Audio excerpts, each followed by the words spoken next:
Magandang araw pong muli mga kalangis. Ayan, tara po, samahin nyo po ako.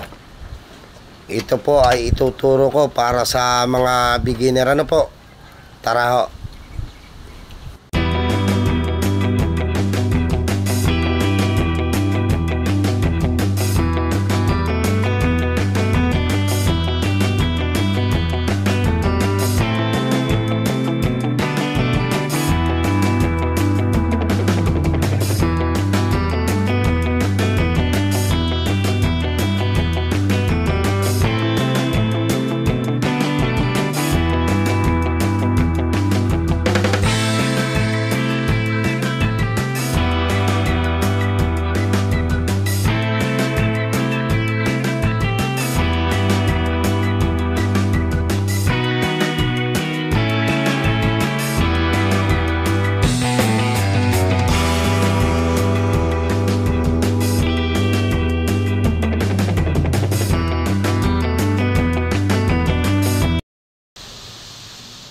Magandang araw mga kalangis.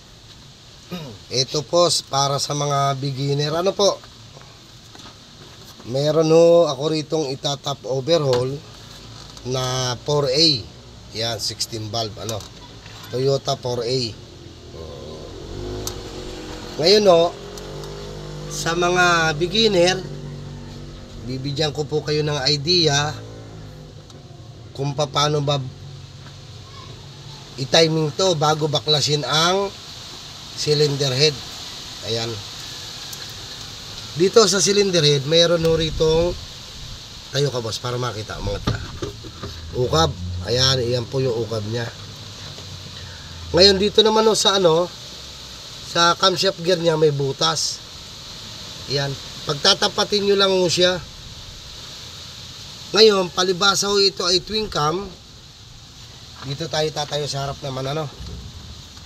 Ayan.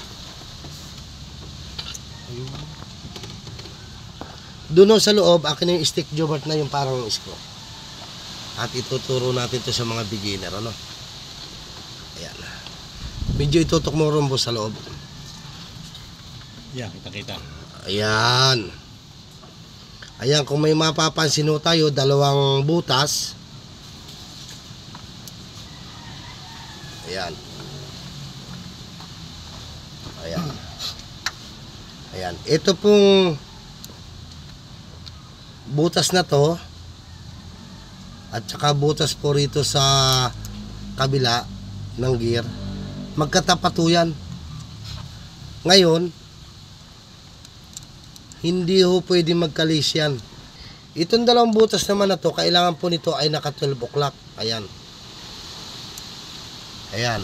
Naka 12 o'clock din po yan. Ayan. Ayan. Ngayon, yung dalawang butas na yun ay magkasalubong. Tapos, pagbabaho natin dito sa ayan, main gear, yung pinaka crankshaft gear. Ayan. Ito po yung dot. Ayan o. Itong dot na to, may tinatapatan o yan rito ito. May ukab o yan yung sa loob. Ito ukab na to. Itong ukab na to ay nakatapat sa dot niya. Tapos yung ating kunya, naka-alas 12 o yan. Bago natin siya baklasin, kailangan ho muna natin siyang i-timing. Ito po yung kanyang dot, yung pinaka gatla. Ayan. Gatla ho to. Ayun naman yung pinaka dot niya. Pagtatapatin nyo lang. At para makasigurado kayo, itong butas na to sa camshaft gear, ayan naman ho yung tinatapatan niya. May gatla rin. Oh. Ayan, may gatla rin po siya. Ayun. Tapos po, pag nagkabit na tayo ng camshaft, itong pang ibabaw ay may butas. Yung sa kabila ho, yung pang intake, may butas din. Ayan. Ngayon ho, doon ho, sa loob, magkatapat po yung dalawang butas na yon. Ayan. Para mas lalo pong hindi kayo maligaw, kukuha ho tayo ng marker para malaan ho natin na iyon yung nakaibabaw. Kasi makikita naman ho natin sa camplob eh.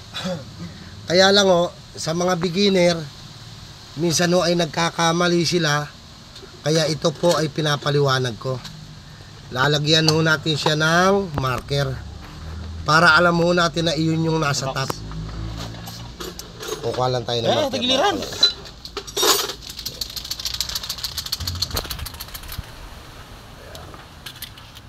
Yan, ate ha. O, dito sa top na ito. O, ayan. Ngayon, ito ho, para maano nyo rin, ladyan nyo rin ho yan. Ayan. Para wala ho kayong iisipin kung saan nakalagay ho yung top nyan. Kayo na ho mismo ang maglalagay ng tanda. Yan, ganyan lang ho mga kalangis. Ito po ay para sa mga beginner, ano? For safety. Yan. Pag nakita ho natin yan, yung mga itinuro kong butas, ay iyon na po yun. Iyan na po ang pinaka-timing niya. Kaya ko lang ho nilagyan ng puti para po may idea kayo. Dahil ito, nilagyan ko siya ng marker para sa inyo. Palatandaan nyo na iyan yung nasa ibabaw. At tulad sa mga itinuro ko sa butas, iyan na po yung timing niya. Para hindi po kayo maligaw, ano? O, ganun lang ho mga kalangis. Basta bago natin baklasin, titingnan natin yung timing sa crankshaft gear. Ayan. Pagkatapos po noon, once na nakita na ho natin yan, aakyat naman tayo sa taas. Yan, yung mga itinuro ko. Ganyan lang ho kasimple mga kalangis. Ito po ay para sa mga kapwa kalangis na mga beginner. Sana po ay may mapulot kayong konting idea dito sa aking ibinablog. Ano po? Ayan mga kalangis. Para matanggal ho natin yung timing belt ay luluwagan natin yung 14. Ayan, luwagan mo boss. Luwagan mo.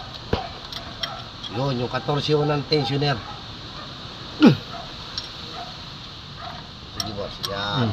Yeah. Bago batakin mo lang boss yung belt, batakin mo lang. Sige, hilay mo, hilay mo. Yan, sige, hilay mo pa para ano. Yan.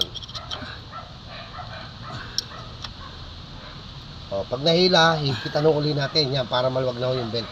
Doon mo na sa tensioner kalasin. Yan. O, ganyan lang po mga kalangis. Siguraduhin ho natin na naka-timing na po siya bago natin kakalasin ang timing belt. Ayan. O, matapos po natin tanggalin ang timing belt, tatanggalin ho natin tong distributor. Bunutin mo yung distributor. 12. Distributor bro. 12.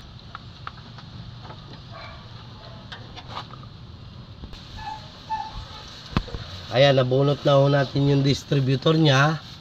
Tatanggalin ho natin yung mga camshaft para naman ho luwagan na natin yung cylinder head bolt. Ayan.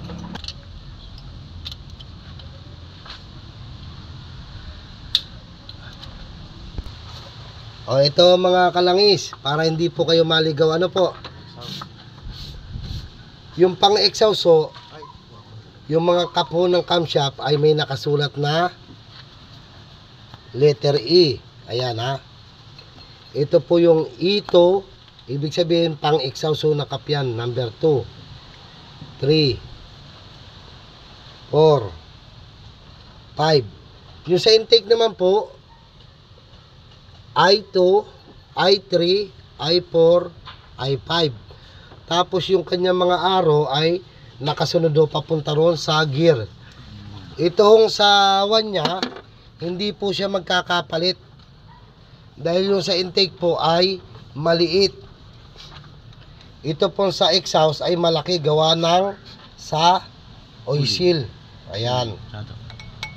Oh. Yan po mga kalangis. Tatanggalin ho natin to, hindi na ho magkakapalit-palit yan dahil iyan ay may mga kanya-kanyang pangalan. Letter E, Exhaust. exhaust, exhaust, exhaust, exhaust, intake, intake, intake, intake. Ayan. So, ganun lang ho. Ito po ay para sa mga beginner, ano?